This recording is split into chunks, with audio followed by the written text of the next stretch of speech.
po sa atin pong lahat at purihin po ang Panginoon ang makapangyarihan dahil ang buhay at kalakasan ay patuloy na pinapahiram po niya sa atin upang muli tayo po ay makapaglingkod sa Kanya, makapagbigay ng papuri sa Kanya sa lahat ng mga bagay na binibigay po niya sa atin. At sa ating pong pagsimula, tayo po ay manalangin. Aming Ama, aming Diyos na makapangyarihan sa lahat, patuloy na pinupuri at dinadakila namin ang iyong pong dakilang pangalan sapagkat patuloy, Panginoon, na nararanasan po namin ang iyong pong walang hanggan pag-ibig, Panginoon. Dahil sa taglay naming buhay, napahiram, Panginoon, ninyo sa amin. Muli, Panginoon, kami po ay mag-aaral at maikinig ng iyong pong mga salita. Ang karunungan, Panginoon, ang ibigay po ninyo sa amin. Dahil wala, Panginoon, kami magagawa kung wala ka sa amin pong mga buhay. Ganun din, Panginoon, ang iyong pong lingkod, ang iyong pong gagamitan, itago niyo po sa iyong pong likuran. Ang kayo at ang kadakilaan niyo lang, Panginoon, ang siya po maitaas at mahayag sa umaga pong ito. Patuloy samahan kami ang iyong pong Santong Espiritu, ang siya po mangunog po sa amin. Tuloy, nadakila po namin kayo sa pangalan ni Jesus, sa tulong at gabay ng Banal na Espiritu. Amen. At sa umaga po ito, mga kapatid, nais ko pong dalhin po sa inyo ang mensaheng walang imposible sa Diyos. Sa ating pong basahin ang salita ng ating pong Panginoon. Ang salita po ng Panginoon sa aklat po ng Hukom, ika-6 na kabanata, talataan po 13 hanggang po sa mga sumusunod. Ganito po ang ating pong papakinggan. Sumagot si Gideon, mawalang galang na po kung talagang kasama namin si Yahweh. Bakit ganito ang nangyayari sa amin? Nasaan na ngayon ang mga kababalaghang ginawa nyo noon, gaya ng kinuwento sa amin ng aming mga ninuno, kung paano sila'y iniligtas niya sa Ehipto? Ngunit, Panginoon, paano ko maililigtas ang Israel? Ang aming angkan ang pinakamahina sa lipi ni Manases, at ako naman ang pinakahamak sa pamilya namin. Purihin ang Panginoon sa kanyang mga salita natin po napakinggan. Si Gideon po ay kasama po sa lahi po ng mga Israelita, at siya po ay galing po sa lipi ni Manases. At ang Israelites po ay naalipin po ng 7 years ng mga Midianites. Kaya pumili po ang Panginoon upang muling palayain ang mga Israelita sa pagkakaalipin sa mga Midianita. At ang napili po ng Panginoon ay walang iba po si Gideon. Ngunit bakit po hindi naging madali ang paglilingkod po ni Gideon? Hindi naging madali yung kanya pong pagsunod na ginawa sa ating pong Panginoon. May ilang bagay po tayong pag-aaralan patungkol po sa katangian po ni Gideon at mga bagay na dapat po natin gawin sa ating po mga buhay bilang po mga tagasunod po ng Panginoon.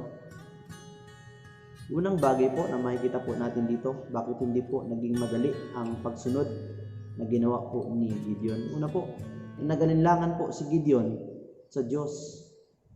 Kaya po hindi naging madali yung pong paglilingkod po ni Gideon. Nag-doubt po siya sa Panginoon. Maaring pong nung tawagin siya ng Diyos, ang una niya pong tinignan yung pong kaaway. Tinignan niya po agad yung problema. Nakalimutan niya po na ang Diyos na tumawag po sa kanya ay makapangyarihan po sa lahat. Yun pong Panginoon na tumawag po sa kanya ay Diyos na dakila. Nakalungkot po na una niya nakita yung laki ng kanya pong kaaway, yung tagal ng kanila pong pagkakaalipin. Imagine po ninyo 7 years. So 7 years po nakita ni Gideon kung paanong pahirapan ng mga Midianita ang mga Israelita. Kaya nung pinili siya ng Panginoon, nagduda po siya, nagalinlangan po siya sa Diyos. Katulad din po tayo ni Gideon minsan po, mga kapatid. Marami tayong mga pag-aalinlangan sa Diyos. Maaring kung estudyante ka ngayon, iniisip mo, mangyayari kaya yung pinapangarap ko, magiging matagumpay kaya ako sa buhay. Minsan nakakalungkot po na yung pangarap po natin, minsan yun po yung nagiging dahilan kung bakit nanghihina po tayo. Dahil sa laki po ng pangarap po natin, minsan nakikita po natin na mahirap. Nakalimutan po natin na ang Diyos ay makapangyarihan po sa lahat. Na kaya niya pong ibigay ano man po yung pinapangarap natin. Kung kayo po yung mga magulang, maaaring po marami tayong pangarap din para sa pamilya natin. Pero pag iniisip natin, parang nag-aalinlangan tayo, mangyayari kaya ito. Tatandaan po natin na mayroon po tayong Diyos na makapangyarihan po sa lahat. Alam niyo po, maaaring pong minsan, marahil ay tinatanong din po natin ang Diyos kung bakit natitiis tayo ng Diyos na dumaraan sa mga paghihirap. Sabi po ng Bible, all things work together for good to those who love God. Maaaring dumarating po tayo sa mga pagsubok kasi dinadalisay po tayo ng Panginoon. Minsan nahayaan po tayo ng Panginoon na makaranas po ng hirap. Huwag po tayong mag-alinlangan po sa Diyos. Siya po ang Diyos na laging nandiyan nakatunghay po sa atin. Makapangyarihan po siyang Ama. Maasahan po siya sa atin pong buhay.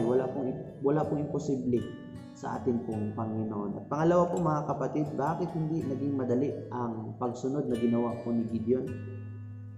Abalang-abala si Gideon sa kanyang gawain nang siya tawagin sa paglilingkod. Napaka-busy po niya sa kanya po ginagawa nang siya po ay tawagin po ng Panginoon. Ang pagtawag po ng Diyos ay talagang dumarating po sa panahon ng kaabalahan. Hindi tayo tatawagin ng Diyos sa panahon ng ating pamamahinga o sa panahon ng wala tayong ginagawa. Kaya huwag tayong maghintay ng retirement para makapaglingkod sa Diyos. Tatawagin po tayo ng Panginoon sa mga panahon na busy po tayo, mga ginagawa po tayo. Tatawagin po tayo ng Panginoon sa paglilingkod sa mga panahong abala po tayo. Kaya minsan po may mga tao sinasabi nila, saka na lang ako maglilingkod sa Panginoon pag tapos na yung ginagawa ko. Maaaring kaya hindi po natatapos dahil hindi kami naglilingkod sa Panginoon. May mga tao nagsasabi na saka na ako maglilingkod sa Panginoon pag nag-retire na ako. Saka na ako maglilingkod sa Panginoon pag matanda na ako. So marami po tayong excuses, marami po tayong reason na hindi po tayo nakapaglingkod ng tama sa atin pong Panginoon. Nahihirapan po si Gideon. Alam niyo bakit? Sobrang busy po niya sa buhay. Ano po yung pong word na busy, sabi po nila, being under Satan's yoke. Hindi tayo busy sa Panginoon. Busy tayo doon sa gawain hindi para sa Panginoon. Ibig sabihin po nun, yung ginagawa natin, hindi nagbibigay ng kaluwalhatian sa Diyos. Bakit? Hindi tayo naglilingkod sa Kanya. Busy tayo sa ibang bagay. Hindi ang Diyos ang ating pong pinaglilingkuran. Wala pong imposible sa Diyos. Kaya pag tinawag po tayo ng Panginoon sa paglilingkod, tumugon po tayo sa Kanya. At pangatlo po mga kapatid, pinangingibabawan ni Gideon ang paniwalang wala siyang kakayanan para tumulong sa kalutasan ng problema. Mas nangingibabaw po sa isip po ni Gideon na hindi niya po kaya o wala siyang kakayanan para po tulungan ang bayan po ng Israel. Naging negatibo po agad siya sa kanya po pag-iisip. Napakababa ng pagtingin ni Gideon sa kanyang sarili. Tingin niya siya ang pinakamahina sa kaharian ng mga mahina. Kapag tinawag tayo ng Diyos sa paglilingkod, una niyang ibabalik ang pagtitiwala natin sa ating pong mga sarili. Una niyang ibabalik ang tiwalang ito para po mas maging kapakipakinabang po tayo sa Kanya. Hindi totoong wala tayong kakayanan sapagkat nilikha niya tayo sa Kanyang larawan at taglay natin ang Kanyang mga katangian. Kaya huwag po natin maliitin yung ating pong mga sarili. Diyos po na makapangyarihan sa lahat ng ating pong kasama. Kasi David, siya po ay maliit lamang. Kung titingnan po natin yung kanya pong kalaban, si Goliath, napakalaki. Kung kayanan lamang ni David ang kanya pong gagamitin, hindi po niya matatalo si Goliath. Pero ano pong ginawa ni David? Nagtiwala po siya sa Diyos. Kaya hindi po yung mga bato ang nagpabagsak po kay Goliath, kundi po ang Diyos na makapangyarihan po sa lahat. Kasama ng Diyos, nagapi ni Gideon ang mga Midianita at napalaya ang Israel sa kalupitan ng mga ito. Magtatagumpay rin tayo sa ating mga pakikipagtunggali sapagkat ang kapangyarihan ng Diyos na sumampo kay Gideon ay siya rin pong Diyos na makapangyarihan po sa lahat na siya pong sasama sa atin. Wala pong imposible sa ating pong Panginoon. Tandaan po natin na siya po ay makapangyarihan po sa lahat. Na kung si Gideon talagang dumating po yung point na minaliit niya po ang Panginoon, minaliit niya ang kanyang sarili, hindi niya po tiningnan na makapangyarihan ng Diyos na kanya po kasama, nakakalungkot po, hindi po nalugod ang Diyos sa kanya. Kaya po, sa ating po mga paglilingkod, sa ating po mga ginagawa, tandaan po natin na mayroon pong Diyos na nakatunghay po sa atin.